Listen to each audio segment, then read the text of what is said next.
ഹരി ശ്രീ ഗണോദയേ നമ. അവിഘ്നമസ്തു. അപ്പൂപ്പന്റെ എപ്പോഴായിരുന്നു റിട്ടയർമെന്റ്? അപ്പൂപ്പൻ്റേത് മമ്മിയുടെ കല്യാണത്തിന് റിട്ടയർ ആയിട്ടുണ്ട്. അപ്പൂപ്പന് 77 years ജീവിച്ചുള്ളൂ. 27 അപ്പൂപ്പന്റെ ഡേറ്റ് ഉണ്ട്. അതിൻ്റെ കൂടെ ഒരു 60 years കൂടെ ആഡ് ചെയ്ത് 87.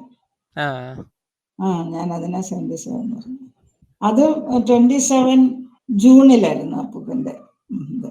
അപ്പൂപ്പൻ മരിക്കുന്നത് 2004 ജൂലൈ 6-ാം തീയതി മരിക്കുന്നത്. ഇപ്പൊ എത്ര വയസ്സുണ്ട് അപ്പൂപ്പന്? 77. അപ്പൊ ഞാൻ എന്റെ കണക്കൂട്ടൽ ശരി. 77ാമത്തെ വയസ്സ് മരിച്ചു. അപ്പൊ 87-ലപ്പോ അപ്പൂപ്പൻ റിട്ടയർ ആയിട്ട് പിന്നെ അപ്പൂപ്പന്റെ റിട്ടയർമെന്റ് കഴിഞ്ഞിട്ട് എങ്ങനെയായിരുന്നു? അപ്പൂപ്പന് അപ്പൊ ഒരു എന്താ പറയാ, ജോലി കഴിഞ്ഞിട്ടുള്ള വേറൊരു കയർ ഫാക്ടറിയുടെ കൺസൾട്ടന്റ് ആയിട്ട് ജോലിക്ക് പോവുകയൊക്കെ ചെയ്തുകൊണ്ടിരുന്നു. അതൊരു 4-5 വർഷം അപ്പൂപ്പൻ ചെയ്തത്. ഗവൺമെന്റിന്റെ അല്ല, പ്രൈവറ്റ് കമ്പനിയിലെ കൺസൾട്ടന്റ് ആയിട്ട്.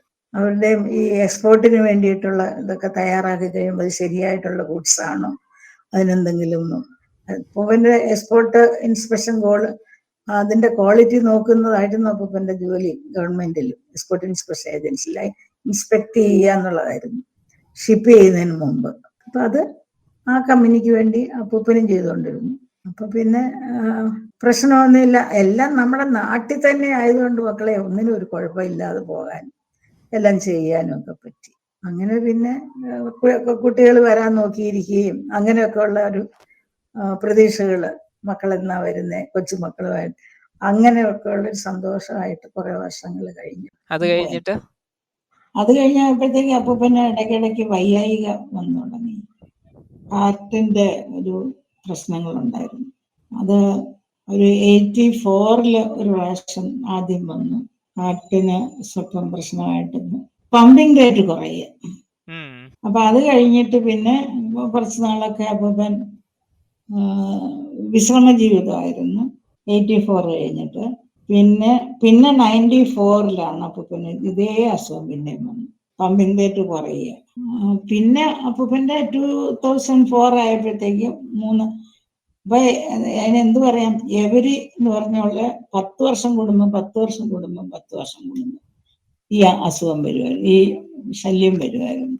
വന്ന് 3-ാമത്തെ പ്രാവശ്യത്തില് കിടന്നൊന്നും ഇല്ലല്ലോ, പെട്ടെന്ന് ജോലി ചെയ്തുകൊണ്ടിരിക്കുമ്പോ തന്നെ നിന്ന് പോകുകയല്ലായിരുന്നു. അങ്ങനെയാ അപ്പൂപ്പൻ മരിക്കുന്നു. അപ്പൊ വലിയ കിടന്നുള്ള വിഷമങ്ങളൊന്നും അനുഭവിച്ചിട്ടില്ല. പക്ഷെ ഇങ്ങനെ മരുന്നുകളുണ്ടായിരുന്നു. അത് അവിടുത്തെ കാർഡിയോളജിസ്റ്റ് പറയുമായിരുന്നു, ഈ അച്ഛനെ പറയത്തുള്ളായിരുന്നു, അങ്ങരുടെ അച്ഛൻ ഇതുപോലെ ഇരിക്കുമായിരുന്നു. ഈ അച്ഛൻ മരിക്കുന്നത് നിങ്ങളും അറിയത്തില്ല, അച്ഛനും അറിയത്തില്ല. അതായത് കൂടുതൽ വിഷമവും വെപ്രാളമൊന്നും കാണിച്ചായിരിക്കുകയല്ല മരിക്കുന്നത്. അതുപോലെ അതങ്ങ് നിന്നു പോകുകയല്ലേ ചെയ്യുന്നത്. അതായത് പ്രശ്നങ്ങളായിട്ട് ഇങ്ങനെ ശ്വാസം വിടാൻ പറ്റുന്നില്ല, ശ്വാസം കിട്ടുന്നില്ല, അങ്ങനെ അല്ലായിരുന്നു. തനി അങ്ങ് ഇങ്ങനെ സഡനായിട്ട് താഴെയിട്ട് ഇരുന്നിട്ട് ഗ്രാജുവലായിട്ട് അങ്ങ് നിന്നു പോവുകയായിരുന്നു. പിന്നെ ഭാരമുള്ള ജോലിയൊന്നും ചെയ്യണ്ട, വെയിറ്റ് ഒന്നും എടുക്കണ്ട എന്നൊക്കെ പറയുമായിരുന്നു. ചെയ്യുമായിരുന്നല്ലോ അവിടെ പറമ്പില്. അത് നല്ലതായിരുന്നു. ഈ തൂമ്പയൊക്കെ എടുത്തൊക്കെ പണി ചെയ്യുമായിരുന്നു, മണ്ണിലൊക്കെ കിളക്കി ചവറൊക്കെ വാരി കളയും, ഒരുപാട് ജോലി ചെയ്യുമായിരുന്നു. അതൊക്കെ ചെയ്യുന്നത് കാരണം ബ്ലഡ് സർക്കുലേഷൻ നടക്കുന്നുണ്ടായിരുന്നു. അത് നല്ലതായിരുന്നു. അത് അപ്പോഴും ജോലി ചെയ്തുകൊണ്ട് തന്നെ ഇരിക്കുകയായിരുന്നു. അപ്പോഴാ മുറ്റത്ത് അങ്ങനെ ഇരുന്നു പോയത്.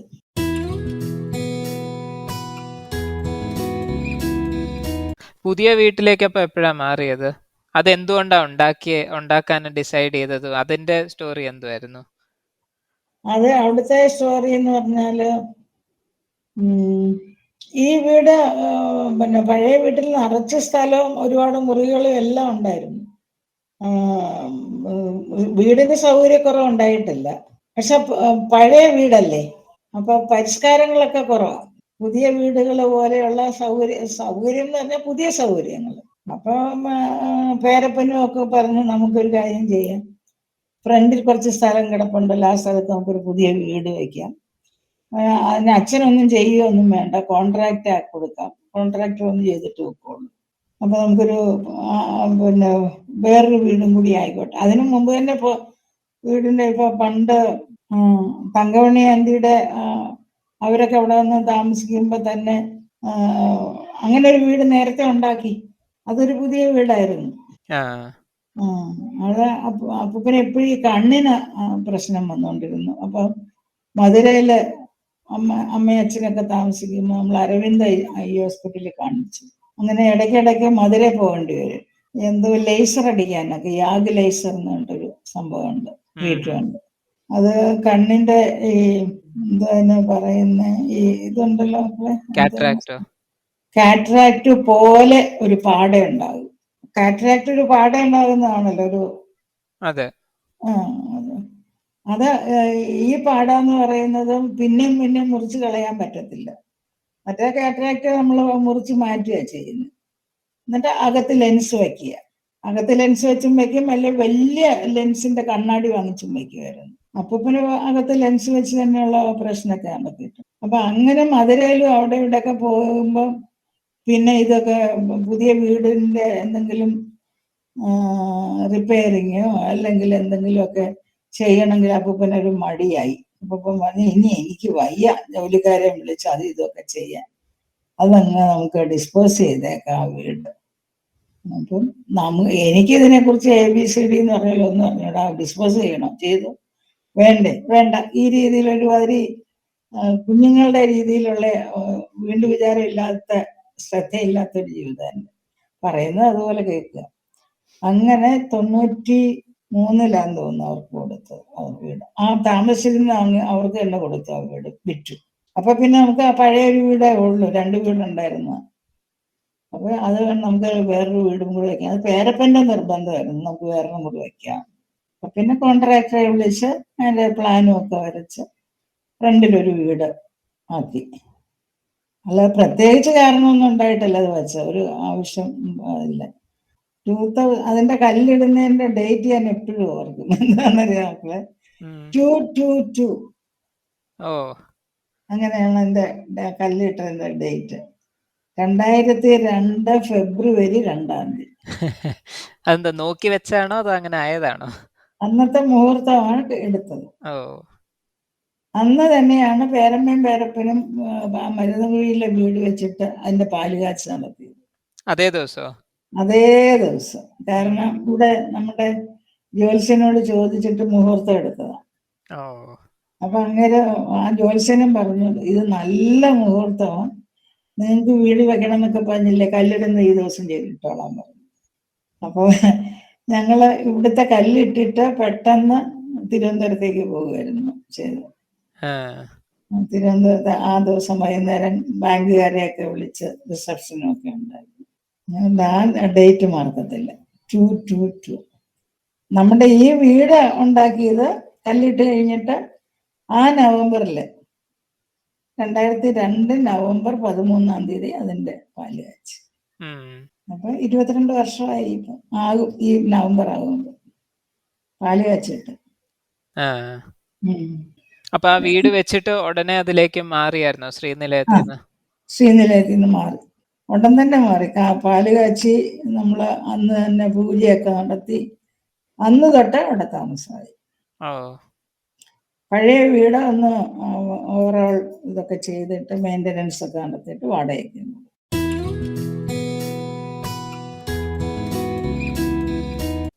അതുകൊണ്ട് അപ്പൂപ്പൻ എന്തെങ്കിലും വയ്യാതെ വന്നു കഴിഞ്ഞാലും കൊണ്ടുപോകാനും ആശുപത്രി പോകാനും ഒക്കെ ഇഷ്ടം പോലെ വെളിയിൽ നിന്നുള്ള ആൾക്കാര് നമ്മൾ വിളിക്കാതെ തന്നെ ഓടി വരുമായിരുന്നു. എപ്പോഴൊക്കെ മോനാനി മാമനും അപ്പുറത്തെ ആലപ്പാട്ടെ ബാബു അവരെല്ലാരും കൂടിയാ മോനാനി മാമന്റെ കാറിൽ കൊണ്ടുപോയതൊക്കെ. അല്ലാതെ ആ സമയത്ത് നമ്മൾ ഓടിപ്പോയി ആളുകളെ വിളിച്ചുകൊണ്ട് വരേണ്ട ഇതൊന്നും ഇല്ല. ഈ അയൽ സ്നേഹം ഉള്ളത് കാരണം എല്ലാവരും അവരവരുടെ കാര്യമായിട്ട് ഓടി വന്നെല്ലാം ചെയ്യുമായിരുന്നു. അങ്ങനെ ജീവിതത്തിന്റെ സായന്തനത്തിലേക്ക്, അതായത് ഒരു സൂര്യൻ ഉദിച്ചിട്ട് അസ്തമിക്കാറായി എന്ന് പറയത്തില്ലേ, ആ ഒരു സമയമായി ഇത് അല്ലേ, ഈ വൈകുന്നേരം.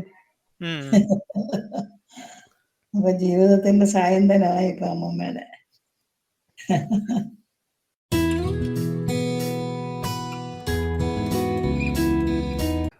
അപ്പൊ അത് കഴിഞ്ഞ് 2004 കഴിഞ്ഞിട്ട് പിന്നെ അമ്മൂമ്മ ആലപ്പുഴയിൽ തന്നെ നിന്നോ അതോ ഉടനെ പിന്നെ തിരുവനന്തപുരത്തേക്കോ അങ്ങാനും പോയോ? അത് അല്ല, കഴിഞ്ഞിട്ട് എങ്ങനെയായിരുന്നു?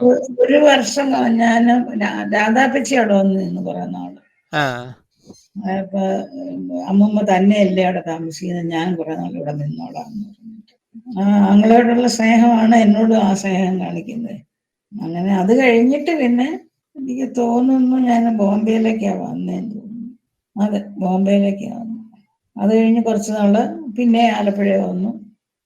ആലപ്പുഴ വന്നിട്ട് പിന്നെ തിരുവനന്തപുരത്ത്. അങ്ങനെ സ്ഥിരമായിട്ട് ആലപ്പുഴയിൽ നിന്നിട്ടില്ല, തിരുവനന്തപുരത്ത് നിന്നിട്ടില്ല. എങ്ങ് സ്ഥിരമായിട്ട് മാറിയും മറിഞ്ഞും കയറി ഇറങ്ങി ഇങ്ങനെ വരവും പോക്കും ഒക്കെ ആയിട്ട് കഴിഞ്ഞു. പിന്നെ തുടർച്ചയായിട്ട് ആലപ്പുഴ നിന്നിട്ടില്ല. തൊണ്ടര ഇപ്പൊ ഒരു കൊല്ലമൊക്കെ പിന്നെ ആലപ്പുഴ തന്നെ. കുറച്ചാൾ നിന്ന് കഴിഞ്ഞപ്പോഴാ അമ്മമ്മ വീണില്ലേ 17-ല്. വീണതിന് ശേഷം ഞാൻ അവിടെ നിന്നിട്ടേ ഇല്ല. തന്നെ അവിടെ താമസിക്കുമ്പോഴാ വീണത്. അത് 2017-ലല്ലായിരുന്നോ? അച്ഛമ്മ മരിച്ച ആ വർഷം കരുമാണ്ടിയില്ലേ. അച്ഛമ്മ മരിച്ചു. അതിന്റെ പിറ്റേ ദിവസം എനിക്ക് പോണം അവിടെ. നിങ്ങളൊക്കെ അന്ന് രാത്രി വരും. നീ ഉണ്ടായിരുന്നു. അതെ ഞാൻ വന്നായിരുന്നു ബസ്സിൽ. സന്ധ്യ കഴിഞ്ഞ് വിളക്ക് കത്തിച്ച് കോളേജിലെ പ്രിൻസിപ്പാള്, റിട്ടയർഡ് പ്രിൻസിപ്പളാണ്. അന്ന് വൈകുന്നേരം ഈ പറഞ്ഞ പെട്ടെന്ന് മരിച്ചു. ഇവരുടെയൊക്കെ അധ്യാപകനായിരുന്നു മാത്സിന്റെ, ഗോപാലകൃഷ്ണ സാർ എന്ന് പറഞ്ഞിട്ട്. ഇവര് മാത്സ് അല്ലേ രണ്ടുപേരും എടുത്തിരുന്നു. അപ്പൊ അങ്ങേര് ഒരു മാസത്തിന് മുമ്പ് ഞാനും അങ്ങേരും കൂടി ഒരു കല്യാണത്തിന് പോയപ്പം ഞങ്ങൾ അടുത്തടുത്ത സീറ്റിലിരുന്ന് ഊണ് കഴിച്ചു. കാരണം ഞാന് തിരുവനന്തപുരത്തു നിന്ന് വന്ന് ഞാൻ നേരത്തെ പറഞ്ഞില്ല ഒരു കുട്ടി ജയിക്കുകയില്ല എന്ന് പറഞ്ഞ് ജയിച്ചു എന്ന്. അവന്റെ പെങ്ങളുടെ മോളുടെ കല്യാണമായിരുന്നു. അപ്പൊ അവര് എന്നെ തിരുവനന്തപുരത്ത് വന്ന് വിളിച്ചു. തിരുവനന്തപുരത്ത് റിസപ്ഷൻ ഉണ്ടായിരുന്നു. പിന്നെ കല്യാണം ആലപ്പുഴ വെച്ചായിരുന്നു. അവർ ആലപ്പുഴക്കാരാണല്ലോ. അപ്പം ഞാൻ ഒരു ആട്ടോ വിളിച്ച കല്യാണത്തിന് പോയി. ഞാൻ തന്നെ കല്യാണത്തിന് പോയി. തിരിച്ച് പിന്നെ ഇവര് ഒരു ആട്ടോയ്ക്ക് ഇരിക്കുമ്പോ ഞാൻ തന്നെ ആട്ടോയ്ക്ക് വന്ന്. സാറിന്റെ ഭാര്യ അവളൊരു ടീച്ചറാ. അത് ഞാൻ സ്കൂളിൽ ജോലിക്ക് കയറുമ്പോ അവള് 9th പഠിക്കുന്നുണ്ട്. സാറിന്റെ ഭാര്യ എന്ന് പറയുന്നത് വിജയലക്ഷ്മി. അപ്പൊ വിജയലക്ഷ്മി എന്നോട് പറഞ്ഞു, സാറ് പായസവും ബോളിയൊക്കെ എടുത്ത് തിന്നും, ഷുഗർ പേഷ്യന്റാ, അതുകൊണ്ട് ടീച്ചർ ശ്രദ്ധിച്ചോണ്ടേ തിന്നാൻ സമ്മതിക്കരുതെന്ന് എന്നോട് പറയുക. അവൾ ഇരുന്ന സീറ്റാണ്. അവളെ പിന്നെ മാറിയിട്ട് എന്നെ അവിടെ ഇരുത്തി ഊണ് കഴിക്കാൻ ഇരുത്തി. അപ്പൊ എണീറ്റപ്പോ എന്നെ പറയാം, ഞാൻ ഈ അടുത്ത് തന്നെ ഇരിക്കുന്നത് എന്താ പറയാ, ഇതൊക്കെ എടുത്ത് തിന്ന് കളയുന്ന ആള്, അതുകൊണ്ട് ശ്രദ്ധിച്ചോണേ എന്നൊക്കെ പറഞ്ഞു. അത് പറഞ്ഞ് ഞങ്ങൾ അടുത്തിരുന്ന ഒരു മാസം പോലും ആയിട്ടില്ല അതിന് മുമ്പ് ഇങ്ങേരും മരി. അപ്പൊ അത് ഞാൻ സന്ധ്യക്ക് വിളക്കെത്തിച്ച് കഴിഞ്ഞപ്പോഴാണ് അറിയുന്നത് ഇങ്ങനെ ഗോപാലകൃഷ്ണ സാർ ഇന്ന് വൈകുന്നേരം മരിച്ചു. അതെനിക്ക് ഭയങ്കര ഒരു ഷോക്ക് പോലെ ആയിപ്പോയി. കാരണം ഞങ്ങൾ ഒരുപാട് കോമഡി അത് ഇതൊക്കെ പറഞ്ഞുകൊണ്ട് ഊണ് കഴിക്കായിരുന്നതൊക്കെ. കോളേജിലെ കുറെ സാറന്മാർ ആ റോയിലുണ്ടായിരുന്നു. അവരെല്ലാവരും കൂടി വർത്തമാനമൊക്കെ പറഞ്ഞ് ഞങ്ങള് ഊണ് കഴിച്ച് രസിച്ച്. അത് കഴിഞ്ഞിട്ട് ഇവരെ ഞാൻ എന്റെ വണ്ടി കയറ്റി അവരുടെ വീട്ടിൽ കൊണ്ടുപോയി, ഈ ഗോപാലകൃഷ്ണ സാറിനെയും ഭാര്യയെ. അപ്പൊ പറഞ്ഞു, നമ്മൾ ആ ടീച്ചറിനെ കൊണ്ടുപോകണ്ട, നോക്കി ടീച്ചർ നമ്മളെ വീട്ടിൽ കൊണ്ടാക്കും. ഞാൻ പറഞ്ഞു, ടീച്ചറിന്റെ വിചാരം നമ്മൾ പണ്ടത്തെ വീട്ടിലാ താമസിക്കുന്ന, അല്ല ഞങ്ങൾ ഇച്ചിരി ദൂരെയാ എന്നൊക്കെ പറഞ്ഞു. പറഞ്ഞു, നിങ്ങൾ എവിടെ താമസിക്കുന്ന അവിടെ കൊണ്ടാക്കിയിട്ട് ഞാൻ എൻ്റെ വീട്ടിൽ പൊക്കോളാം. അങ്ങനെ അവിടെ കൊണ്ടുവന്നാക്കി. വലിയ ഒരുപാട് ചിരിക്കാനുള്ള കാര്യങ്ങളൊക്കെ പറയുന്ന ഒരു സാറായിരുന്നു. ഇവരുടെ രണ്ടുപേരുടെയും കോളേജിലെ സാർ എന്നുള്ള അർത്ഥത്തിലും അങ്ങേരുടെ മക്കള് ഇവിടെ ഞങ്ങളുടെ സ്കൂളിൽ പഠിച്ച എല്ലാം ഈ അടുത്തടുത്ത സ്ഥാപനങ്ങളായതുകൊണ്ട് അപ്പൊ പരസ്പരം അങ്ങനെ ഒരു ഇതുണ്ട്. പിന്നെ സാറുമാർക്കൊക്കെ, അവിടുത്തെ സാറുമാർക്ക് കെമിസ്ട്രിയിലെ ആണെങ്കിലും മാത്സിലെ ആണെങ്കിലും ഒക്കെ അവരുടെ മക്കളെല്ലാം നമ്മുടെ സ്കൂളിലും പഠിക്കുന്നുണ്ട്. ഹൈസ്കൂളിൽ അവർ ഇങ്ങോട്ടാ വരുന്നത്, അടുത്തുള്ള ഹൈസ്കൂൾ ഇതാണല്ലോ. അങ്ങനെ ആ ഒരു റോയിൽ മുഴുവൻ സാറുമാര് ആയിരുന്നു അവിടുത്തെ ആണുങ്ങൾ സാറുമാര് എല്ലാം. അന്ന് പെണ്ണുങ്ങളില്ലായിരുന്നു എസ് ഡി കോളേജിൽ, ലേഡി ടീച്ചേഴ്സ് ഇല്ലായിരുന്നു. ഇപ്പൊ കുറേ ഉണ്ട്.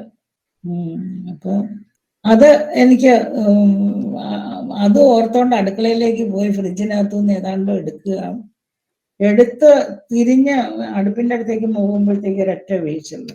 പക്ഷെ ആ വീഴ്ചയിൽ എനിക്ക് തോന്നിയില്ല ഞാൻ ഇത്രയും വലിയ ഒരു വീഴ്ചയാ ഞാൻ വീഴുന്നതെന്ന്. എനിക്ക് വേദനയൊന്നും തോന്നിയില്ല. അത് മരച്ചുപോയി അവിടെ. പിന്നെ ഞാൻ അവിടുന്ന് പതുക്കെ ഇരുന്ന് ഇറങ്ങിയാണ് ഹാള് വരെ വന്നത്. വേഗം ഗ്യാസ് ഓഫ് ചെയ്തിട്ട് ഞാൻ പോന്നു. അല്ലെങ്കിൽ ഗ്യാസ് അവിടെ തന്നെ ഇരുന്ന് പൊട്ടിത്തെറിച്ചാൻ. അത്രയൊരു ചിന്ത വന്നു, അയ്യോ ഗ്യാസ് കത്തിയിരുന്നാൽ പറ്റത്തില്ലല്ലോ. അപ്പം ഒരു വെച്ചിരിക്കുകയാണ് പാലപ്പം. എന്നിട്ട് എന്നിട്ട് പാല എടുക്കാനായിട്ട് ഫ്രിഡ്ജ് തുറന്നത്. അന്ന് രാത്രിയില് പിന്നെ ഫ്ലൈറ്റിൽ നിങ്ങൾ വരും, പിറ്റേ ദിവസമാണ് ക്രിമിയേഷൻ. അതിന് പോകാനായിട്ട് ഞാൻ ലേഹയോട് പറഞ്ഞു, എടി ഞാൻ ഏതായാലും ഒരു കാറ് പിടിച്ച് പോകുന്നുണ്ട്. അയ്യോ ഞാനും വരുന്നുണ്ട് വല്യണ്ണ, ഞാനും കണ്ണൻചേട്ടനും വരുന്നുണ്ട്. അവരാണ് എന്തൊക്കെ പറഞ്ഞ് കോളേജിലെ പ്രിൻസിപ്പളായിരുന്ന സാറ് മരിച്ചു എന്നൊക്കെ. അവര് വന്നത് എനിക്ക് പഴയട്ടമ്പലത്തിലെ പ്രസാദം കൊണ്ട് വന്നതാ രാത്രിയിലത്തെ. അപ്പം പിന്നെ ഞാൻ എങ്ങനെയാണോ എന്തോ മധുവിനെയൊക്കെ വിളിച്ച്, മധു ഇവരെ വിളിച്ച് അവരുടെ വണ്ടിയൊക്കെ വന്ന് അങ്ങനെയാ തിരുവനന്തപുരത്തേക്ക് കൊണ്ടുപോയത്. അച്ഛമ്മയുടെ ഇത് കഴിഞ്ഞിട്ട് നീ വന്നായിരുന്നല്ലോ തിരുവനന്തപുരത്തേക്ക്. അതെ അതെ. അതുകൊണ്ട് ആ ഇയർ എനിക്ക് ഓർമ്മയുണ്ട്, 17 ആണെന്ന്. എന്താ എന്റെ ഓർമ്മയായിരിക്കും, 17 ആയിരിക്കും അല്ലേ? അതൊരു ഡേറ്റ് 17 ആയിരുന്നു എന്ന് എനിക്ക് തോന്നുന്നു. അത്ര എനിക്ക് ഓർമ്മയില്ല. 17 ഡിസംബർ, ഇയറും 17. അവിടുന്ന് പിന്നെ ഞാൻ എന്താ ഫിസിയോതെറാപ്പി എല്ലാം കഴിഞ്ഞിട്ട് അനി വന്ന് എന്നെ കൊണ്ടുപോകുമായിരുന്നു ബോംബെയിലേക്ക് ഫ്ലൈറ്റില്. ഞാനും അവളും കൂടി തന്നെയാ ചെമ്പൂരേക്ക് വന്നത്. അപ്പൊ കുറെ നാള് അവിടെ ഉണ്ടായിരുന്നു, ചെമ്പൂരുണ്ടായിരുന്നു. അങ്ങനെ അവിടെ താമസിക്കുന്നതിനിടയിൽ അവള് അമൃത്സറിലൊക്കെ കൊണ്ടുപോയി. ഈ വീഴ്ചയൊക്കെ കഴിഞ്ഞിട്ടുള്ള പോക്കായിരുന്നത്, മടിയൊക്കെ കുത്തിപ്പിടിച്ച്. വടിയും പിടിച്ചോണ്ടൊക്കെയാ പിന്നെ ബോംബെയിലേക്ക് അല്ല തിരുവനന്തപുരത്ത് വന്നത്. ആ വടി എവിടെ പോയെന്ന് കണ്ടിട്ടില്ല ഇതുവരെ.